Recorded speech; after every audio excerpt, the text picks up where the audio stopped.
ওকে, তো এই ভিডিওতে ক্লাস 10-এর ভিডিও করব, আমি 10-এর অঙ্ক করব।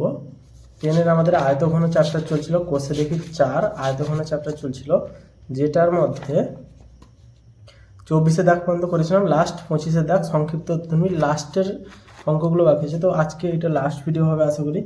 25-এর দাগের এক কি বলেছে, একটি আয়তঘনের তল সংখ্যা এক্স, তাহলে তল সংখ্যা সমান হচ্ছে এক্স, ধার সংখ্যা ওয়াই, তাহলে ধার সংখ্যা লিখছি হচ্ছে গিয়ে ওয়াই, শীর্ষবিন্দু সংখ্যার জেড, শীর্ষ বিন্দুর সংখ্যা সমান হচ্ছে জেড, এবং কর্ণের সংখ্যা পি, তাহলে কর্ণের সংখ্যা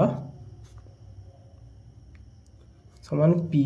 তাহলে মান বের করতে বলছে X minus Y plus Z plus P সমান কত। তল সংখ্যা হচ্ছে একটি আয়তঘন যদি ধরি, তার তল হচ্ছে কটা, তল হচ্ছে এই এরিয়াটা। এটা যদি একটা আয়তঘন হয়, বইটাকে ধরেছে আয়তঘন, এইটা একটা তল, তার উল্টে দিলে এই পাশে একটা তল, এ পাশে একটা তল, এই প্লেন এরিয়াগুলো তল। তো তল হচ্ছে এরকম করে 1 2 3 4 5 6টি তল, তাহলে এক্সের জায়গায় আমরা 6 লিখতে পারি। ধার হচ্ছে কোনগুলো, ধার হচ্ছে এইগুলো, এই যে দৈর্ঘ্য একটা ধার, এদিক দিয়ে এটা প্রস্থ একটা ধার, আর এই দিক দিয়ে যদি ধরা হয় উচ্চতা একটা ধার।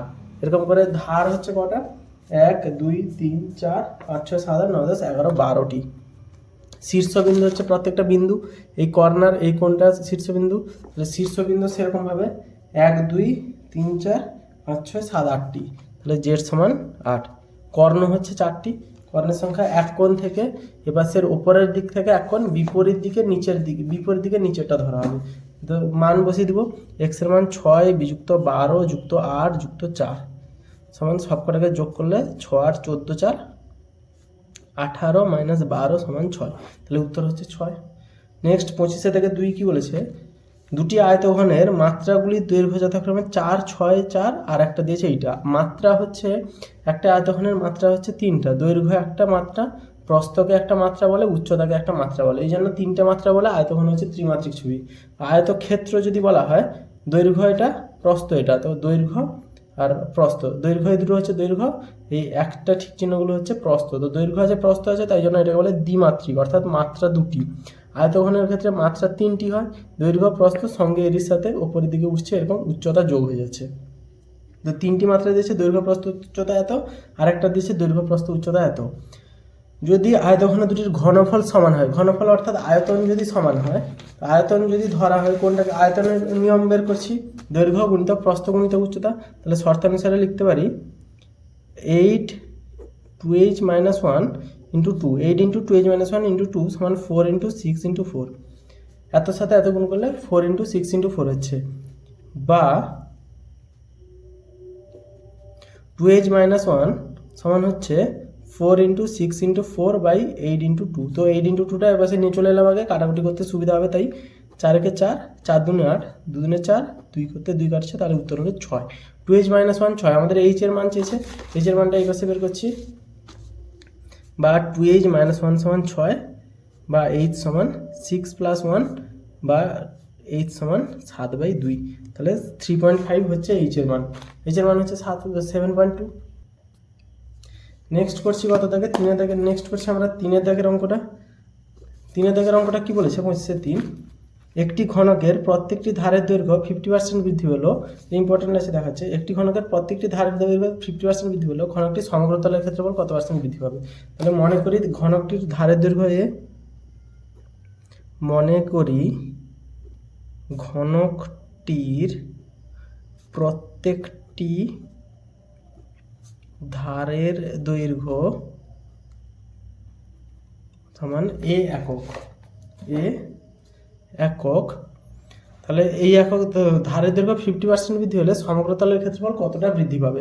তাহলে এই একক যদি হয়, তাহলে সমগ্র তলের ক্ষেত্রফল হচ্ছে এই অবস্থায়, সমগ্র তলের ক্ষেত্রফল সমান 6a স্কোয়ার বর্গ একক, কারণ ঘনকের সমগ্র তলের ক্ষেত্রফল 6 ইন্টু বাহু স্কোয়ার। এবারে বলছে বাহুর দৈর্ঘ্য 50% বৃদ্ধি পেলে, বাহুর দৈর্ঘ্য 50% বৃদ্ধি পেলে বাহুর দৈর্ঘ্য হবে, বাহুর দৈর্ঘ্য হবে এ প্লাস এ ইন্টু 50/100, যেহেতু বৃদ্ধি পেয়েছে তাই প্লাস, 50% বৃদ্ধি পেয়েছে মানে গুণ হবে, একক সমান 50 থেকে 50 × 100, তাহলে a প্লাস a/2 মানে 3a/2 একক। এটা হবে বাহুর দৈর্ঘ্য। এখন ক্ষেত্রফল হবে সমগ্র তলের ক্ষেত্রফল।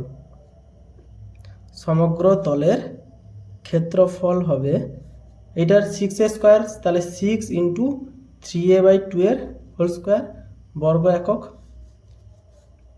বর্গ একক সমান 6 × 9a²/4, 4 3 3 2 3 6 2 2 4 3 3 করছি, 27a²/2 বর্গ একক। তাহলে আগে কত ছিল আমাদের? আগে ছিল 6a²। সমগ্র তলের ক্ষেত্রফল শতকরা কতটা বৃদ্ধি পেয়েছে? তাহলে আগে ছিল 6a², এখন যদি এইটা বাহুর দৈর্ঘ্য হয়, যেহেতু 50% বাড়ছে, তাহলে এখন বাহুদের সমগ্র তলের ক্ষেত্রফল হবে 27a²/2। এটাকে আমরা সমাধান করব। তো আগে 27a² পূর্বের, এখানে লিখবো পূর্বের ক্ষেত্রফল, এখানে লিখবো বর্তমান ক্ষেত্রফল। তাহলে 6a², 27a²/2, তাহলে 100 থাকলে কত হবে এটাই বের করব, শতকরা কতটা বৃদ্ধি পাবে চেয়েছে। তো এখন এইটা হয়েছে, তাহলে 6a² যদি 27a²/2 হয়, তাহলে একে হবে 27a²/2 গুণিতক 6a² নিচে হবে, কারণ এটা 1 থাকলে ভাগ হচ্ছে তাই নিচে গুণ হচ্ছে, তাহলে 100তে হবে 27a²/2 × 6a², ওপরে গুণিতক 100, তো 1 থেকে 100 বাড়বে, a² কাটলো, 2 50 100, 3 2 6, 3 9 27, 2 25 50, তাহলে হচ্ছে 25 9 কত? 25 9 হচ্ছে 25 আসছে 200, 25 9 225। তাহলে আগে বর্তমানে ক্ষেত্রফল, সমগ্র তলের ক্ষেত্রফল হবে 225, অর্থাৎ কতটা বৃদ্ধি পেয়েছে? আগে 100 ছিল, এখন হয়েছে 225, অতএব বৃদ্ধি পাবে 225, মানে বর্তমান থেকে আগেরটা বিয়োগ করে দিলে হয়ে গেল, তাহলে 125% বৃদ্ধি পাবে। 225 কিন্তু বৃদ্ধি পায়নি, 225 হয়েছে, বৃদ্ধি পেয়ে 225 হয়েছে, তো বৃদ্ধি পেয়েছে আগে যা ছিল তার সাথে 225, এটা থেকে বিয়োগ করে দিলে 125 বেড়েছে, তো আগে 125 ছিল, 125 বেড়েছে, দিয়ে হয়েছে 225, এই জিনিসটা বোঝাচ্ছে। নেক্সট 4 দেখের অঙ্ক কি বলেছে? 3টি নিরেট ঘনক যাদের প্রত্যেকটি ধারের দৈর্ঘ্য 3 সেমি, 4 সেমি ও 5 সেমি, 3টি নিরেট ঘনক যাদের প্রত্যেকটি ধারের দৈর্ঘ্য 3 সেমি, 4 সেমি, 5 সেমি, 5 সেমি, 3টিকে গলিয়ে একটি নতুন গোলক তৈরি করা হলো, তার একটি ধারের দৈর্ঘ্য কত? তো 3টি গোলকের ধারের দৈর্ঘ্য, তো 3টি গোলক বলছি, 3টি নিরেট কিউব না আয়তঘন, এই 3টাকে গলিয়ে দেওয়া হলো, এটা 3 সেমি, এটা 4 সেমি, এটা 5 সেমি, 3টাকে গলিয়ে একটা বড় আয়তঘন তৈরি করা হচ্ছে। তখন কি হচ্ছে যে আয়তঘনটা পাবে তার ধারের দৈর্ঘ্য চেয়েছে। তো এই যে এর ভিতরে যে লোহার বলেছে, তো এই লোহারগুলোকে ধরি লোহার, তো গলিয়ে দেওয়া হচ্ছে, এই লোহাগুলোকে গলানো হচ্ছে, মানে কি এর মধ্যে যে পরিমাণ লোহা আছে, এই যে বড়টা তৈরি হয়েছে, বড়টাকে আমি লাল কালি দিচ্ছি, তো বড়টা যে তৈরি হচ্ছে, এই সব কটা লোহা এর মধ্যে আছে, তো এইটা লোহা যুক্ত এইটা লোহা সব মিলিয়ে হচ্ছে এই লোহাটা আসছে। তাহলে এটা মনে করছি এ, বাহু দৈর্ঘ্য মনে করছি এ। তাহলে এতে কত পরিমাণ লোহা আছে বের করানোর জন্য আমাদের আয়তন বের করতে হয়। তাহলে এরির যে পরিমাণ আয়তন আছে, এরির আয়তনের সূত্র হচ্ছে ঘনকের এত কিউব, তো বাহুর কিউব এরও হচ্ছে বাহুর কিউব। তো 3টা যখন লোহার পরিমাণ যোগ করা হচ্ছে, এদের মোট আয়তন যা, এরির আয়তন তা, কারণ এই 3টে লোহা এক জায়গায় যাচ্ছে, তো এটা হচ্ছে এ কিউব, বা এ কিউ সমান 3 3 9 3 27 যুক্ত 4 4 16 4 64 যুক্ত 125 সমান হচ্ছে 125, 27 64 যোগ করলে 7 4 11, 11 5 16 6, হাতে 1, 2 1 3 6 3 9, 9 2 11 1, হাতে 1 1 2 216, বা এ সমান হচ্ছে কিউব রুট অফ 216 সমান 6। তাহলে একটা বাহুর দৈর্ঘ্য কত বেরোচ্ছে আমাদের? 6 একক হবে। 4 দাগের উত্তর হচ্ছে 6 একক। 3টে যে পরিমাণ লোহা আছে, এইটাতে লোহার পরিমাণ একই, তাই জন্য আয়তন দিয়ে হচ্ছে, লোহার পরিমাণ আমরা জানি আয়তন। 5 নম্বর অঙ্ক কি বলেছে? একটি ঘরের দুটি সংলগ্ন দেওয়ালের দৈর্ঘ্য যথাক্রমে, তো একটা ঘর আছে, ঘরের আমরা উপর থেকে দেখছি, তো উপর দিকে উচ্চতা আছে, তো উপর দিকে উচ্চতা আছে, সংলগ্ন দেওয়ালের দৈর্ঘ্য যথাক্রমে 12 ও 8, তো এটা 12, এটা 8, ঘরটির উচ্চতা 4 মিটার। তো উচ্চতা মানে এরকম করে পেনটাকে যদি ধরে রাখি, এটা হচ্ছে উচ্চতা, এটা হচ্ছে 4 মিটার। তাহলে মেঝের ক্ষেত্রফল চেয়েছে, তো মেঝের ক্ষেত্রফল মানে এই এরিয়াটা চেয়েছে, এর সাথে উচ্চতার কোনো সম্পর্ক নেই, তাহলে দৈর্ঘ্য আর প্রস্থ গুণ করে দিলে মেঝের ক্ষেত্রফল হয়ে যাবে। মেঝের ক্ষেত্রফল সমান হচ্ছে 12 × 8 সমান 96 বর্গ মিটার। 96 বর্গ মিটার। এখানে উচ্চতাটা যেটা দিয়েছে সেটা এক্সট্রা দিয়েছে 4 মিটার, সেটা কোনো কাজে লাগছে না। সেটা যদি দেওয়ালের ক্ষেত্রফল লাগতো তখন আলাদা ব্যাপার ছিল। তো এই ভিডিওতে আমরা 25 দাগ কমপ্লিট করলাম পুরো। 25 দাগে এটা ইম্পর্টেন্ট আছে, এটা দেখিয়ে দিচ্ছে তো ডবল 3 দাগ। এটা প্রত্যেকটি বাহু দৈর্ঘ্য 50% যদি বাড়ে, তো প্রত্যেকটি বাহু দৈর্ঘ্য যদি এ ধরি, তাহলে সেই সময় সমগ্রতলের ক্ষেত্রফল দিয়েছি 50% বাড়লে এত, তাহলে সমগ্রতলের ক্ষেত্রফল হবে এত। তো যদি এইটাতে বাড়ে শতকরা মানে 100তে তুলনা করতে হয়, তো 100তে আমরা তুলনা করে বের করেছি। 100তে যেহেতু তুলনা করে বের করেছি, 6² এত 100তে 225 হবে। কিন্তু 225টা এখানে চেয়েছে কতটা বৃদ্ধি পেয়েছে নাকি কতটা বেড়ে হয়েছে সেটা চাইনি, চেয়েছে কত পরিমাণে বৃদ্ধি পেয়েছে।